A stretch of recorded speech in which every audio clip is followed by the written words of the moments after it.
సూర్యాపేట నియోజకవర్గంలోని పెన్పాడ్ మండల కేంద్రంలో గల మండల పరిషత్ కార్యాలయంలో శనివారం నిర్వహించిన మండల సర్వసభ్య సమావేశంలో మాజీ మంత్రి జగదీష్ రెడ్డి హాజరై మాట్లాడారు.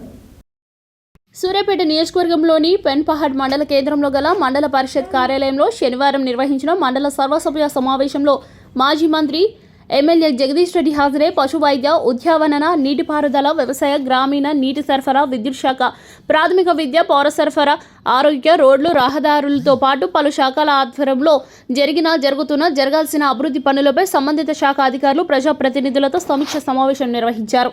ఈ సందర్భంగా జగదీష్ రెడ్డి మాట్లాడుతూ పదవులు ఎవరికి శాశ్వతం కాదని, అధికారంలో మనం ఎంత అభివృద్ధి చేశామో ముఖ్యమని ఆయన అన్నారు.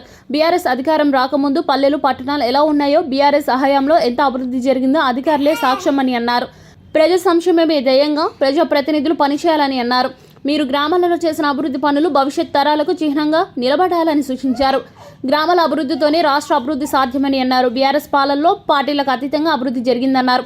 ఎంపీపీ నెమ్మది భిక్షం ఆధ్వర్యంలో జరిగిన సమావేశంలో ZPTC Mamidi Anitha Anjaiah, vice MPP Singareddy, single window chairman Natala Janakiramareddy, Venna Sitaramareddy అధికారులు ఉన్నారు.